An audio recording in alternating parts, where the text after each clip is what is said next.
Proper diet ಅಂತ ಏನ್ ಹೇಳ್ತೀವಿ ಅದನ್ನ ಕರೆಕ್ಟಾಗಿ ಫಾಲೋ ಮಾಡಬೇಕು. ಇಲ್ಲ ನಾವೆಲ್ಲ ಹೊರಗಡೆದೆಲ್ಲ ತಿಂತೀವಿ, ಏನೇನೋ ಬೇಕರಿ ಐಟಮ್ಸ್ ಎಲ್ಲ ತಿಂದಾಗ ಏನಾಗುತ್ತೆ, ಕೆಮಿಕಲ್ ಇಂಟೇಕ್ ತುಂಬಾ ಹೊಟ್ಟೆಗೆ ಜಾಸ್ತಿ ಹೋದ್ರೆ ಒಳಗಡೆ ಇರೋ ಎಲ್ಲ ಒಂದು ಸೆಲ್ಲಲ್ಲಿ ಕೂಡ ಟಾಕ್ಸಿನ್ಸ್ ಅನ್ನೋದು ಅಕ್ಯುಮುಲೇಟ್ ಆಗ್ತಾ ಹೋಗುತ್ತೆ.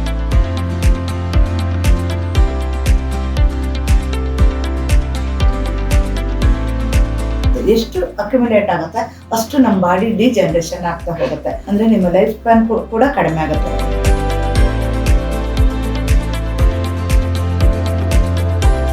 ಸೊ ಇಲ್ಲಿ ಡೈರೆಕ್ಟ್ ಆಗಿ ಹೊಡೆತ ಬೀಳೋದು ಕಿಡ್ನಿಗೆ. 25-30 ವರ್ಷಕ್ಕೆ ಅದು ಫಿಲ್ಟರಿಂಗ್ ಕೆಪಾಸಿಟಿ ರೆಡ್ಯೂಸ್ ಆಗುತ್ತೆ.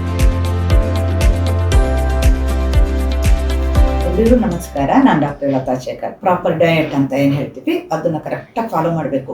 ಇಲ್ಲ ನಾವೆಲ್ಲ ಹೊರಗಡೆದೆಲ್ಲ ತಿಂತೀವಿ, ಚೀಸು ಅದು ಇದು ಏನೇನೋ ಬೇಕರಿ ಐಟಮ್ಸ್ ಎಲ್ಲ ತಿಂದಾಗ ಏನಾಗುತ್ತೆ, ಕೆಮಿಕಲ್ ಇಂಟೇಕ್ ತುಂಬಾ ಹೊಟ್ಟೆಗೆ ಜಾಸ್ತಿ ಹೋದ್ರೆ ಸೊ ಒಳಗಡೆ ಇರೋ ಎಲ್ಲ ಒಂದು ಸೆಲ್ಲಲ್ಲಿ ಕೂಡ ನಿಮಗೆ ಟಾಕ್ಸಿನ್ಸ್ ಅನ್ನೋದು ಅಕ್ಯುಮುಲೇಟ್ ಆಗ್ತಾ ಹೋಗುತ್ತೆ. ಎಷ್ಟು ಅಕ್ಯುಮುಲೇಟ್ ಆಗುತ್ತೆ ಅಷ್ಟು ನಮ್ಮ ಬಾಡಿ ಡಿಜನರೇಷನ್ ಆಗ್ತಾ ಹೋಗುತ್ತೆ.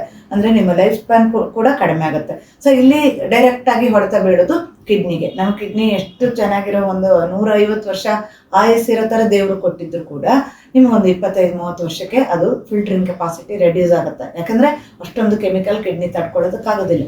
ಮತ್ತೆ ಪರ್ಮನೆಂಟ್ ಆಗಿ ಯಾರ್ಯಾರೆಲ್ಲ ಮಾತ್ರೆ ತಗೊಳ್ತಿರ್ತಾರೆ, ಇನ್ಕ್ಲೂಡಿಂಗ್ ಪೇನ್ ಕಿಲ್ಲರ್ ಅಥವಾ ಸ್ಟಿರಾಯ್ಡ್ಸ್ ಇಂಥ ತಗೊಂಡಾಗ ಆಗ ಕೂಡ ಕಿಡ್ನಿ ಡ್ಯಾಮೇಜ್ ಆಗುತ್ತೆ. ಇವು ಎಲ್ಲರೂ ಅಷ್ಟೇನೆ, ನಿಮಗೆ ಪ್ರಾಪರ್ ಒಂದು ಯೋಗಾಭ್ಯಾಸ ಬೇಕಾಗುತ್ತೆ, ಪ್ರಾಪರ್ ಎಕ್ಸಸೈಸ್ ಮತ್ತೆ ಪ್ರಾಪರ್ ಫುಡ್ ಬೇಕಾಗುತ್ತೆ. ನ್ಯಾಚುರಲ್ ಆಗಿ ಸರಿಯಾಗಬೇಕು ಅಂದಾಗ ನಿಮ್ಮ ದೇಹನ ಅಬ್ಸರ್ವ್ ಮಾಡಿ, ನಿಮ್ಮಲ್ಲಿ ಆಗ್ತಾ ಇರೋ ತೊಂದರೆಗಳನ್ನ ಅಬ್ಸರ್ವ್ ಮಾಡಿ.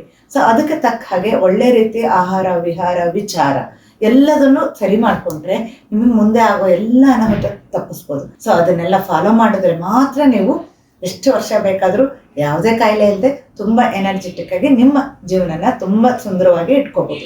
ಸೊ ಆ ಥರ ಮಾಡಬೇಕು ಅಂದರೆ ಹಿಂದಿನ ಕಾಲದಲ್ಲಿ ಮಾಡ್ತಿರೋ ಪದ್ಧತಿನೆಲ್ಲ ಅನುಸರಿಸ್ತಾ ಬನ್ನಿ. ದೇವರಲ್ಲಿ ನಂಬಿಕೆ ಇಡಿ, ಪ್ರಾರ್ಥನೆ ಮಾಡಿ, ಆಗ ಎಲ್ಲದೂ ಸರಿ ಹೋಗುತ್ತೆ.